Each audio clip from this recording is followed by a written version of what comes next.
Bismillahirrahmanirrahim.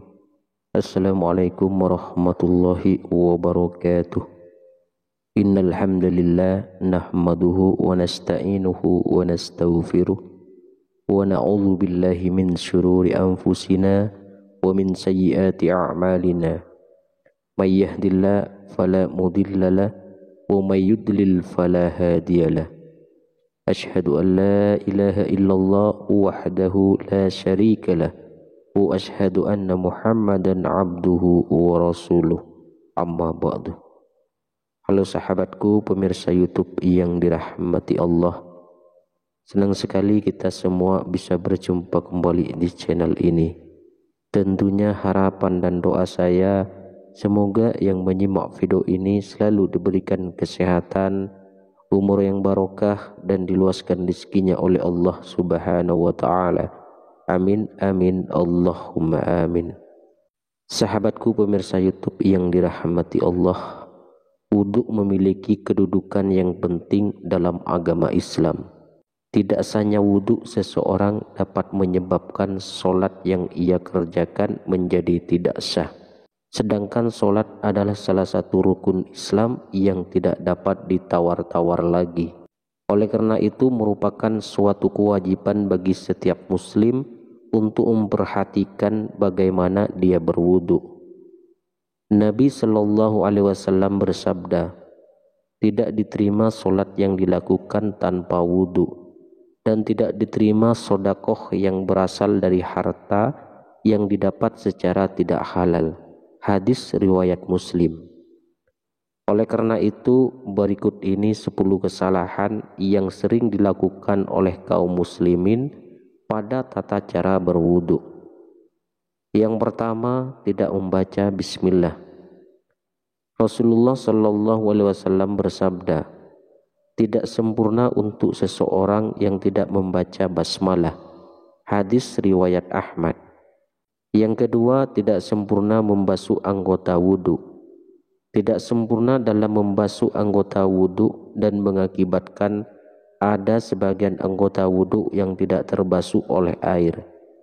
Imam Al-Bukhari rahimahullah meriwayatkan dalam kitab sahihnya dari Muhammad bin Ziyad, dia berkata, aku mendengar Abu Hurairah radhiyallahu anhu saat itu beliau melewati kami dan orang-orang sedang berwudu. Sempurnakanlah wudu kalian. Sesungguhnya Rasulullah Sallallahu Alaihi Wasallam bersabda, celakalah tumit-tumit yang tidak terbasuh air ketika berwudu dari api neraka.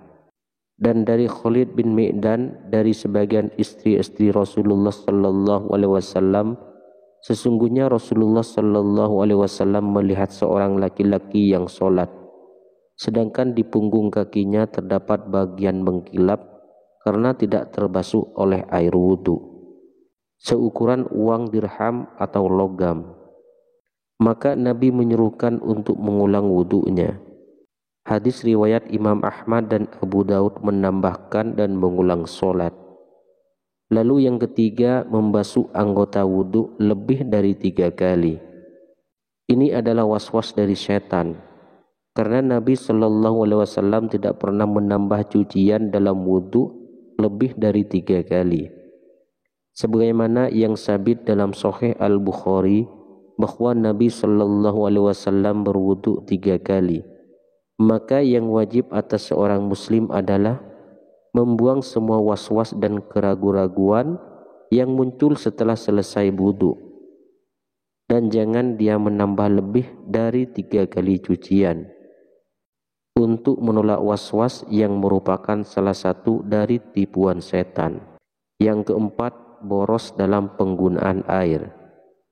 Ini adalah terlarang berdasarkan firman Allah Subhanahu wa taala, dan janganlah kalian berlebih-lebihan, sesungguhnya Allah tidak menyukai orang-orang yang berlebih-lebihan.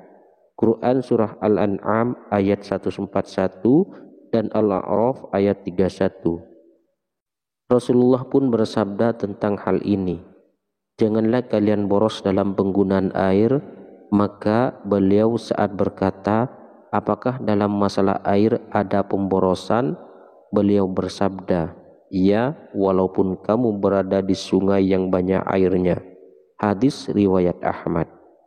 Yang kelima, menyebut nama Allah di dalam WC atau masuk ke dalam dengan membaca sesuatu. Di dalamnya terdapat zikir kepada Allah. Ini adalah hal yang makruh, maka sepantasnya bagi seorang muslim untuk menjauhinya. Dari Ibnu Umar radhiyallahu anhu, beliau berkata, ada seorang lelaki yang berlalu sementara Rasulullah sallallahu alaihi wasallam sedang kencing. Maka orang itu pun mengucapkan salam, tapi Nabi tidak membalas salamnya. Hadis riwayat Muslim. Hal ini karena menjawab salam dalam termasuk zikir. Yang keenam, beristinja atau mencuci dubur setelah buang angin. Tidak ada istinja ketika buang angin atau kentut. Istinja hanya pada buang air kecil dan buang air besar.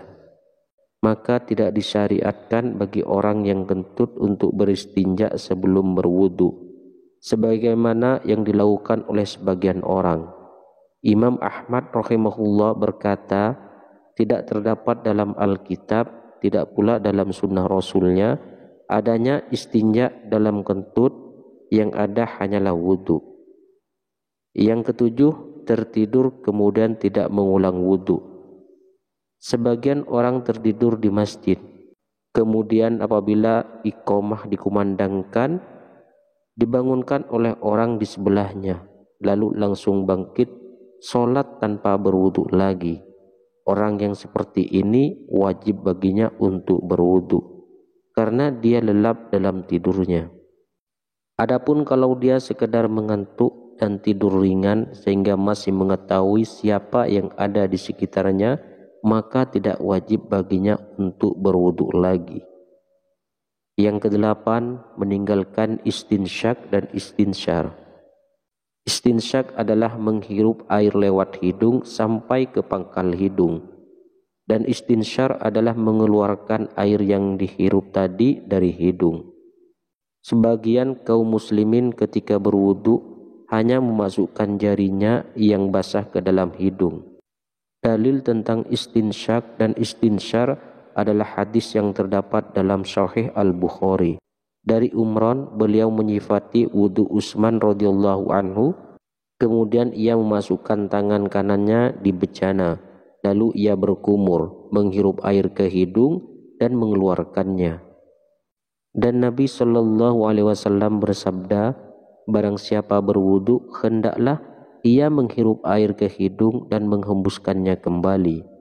Dan barang siapa yang melakukan istijmar atau bersuci dari buang air besar dengan batu, hendaklah melakukannya dengan ganjil atau tidak genap.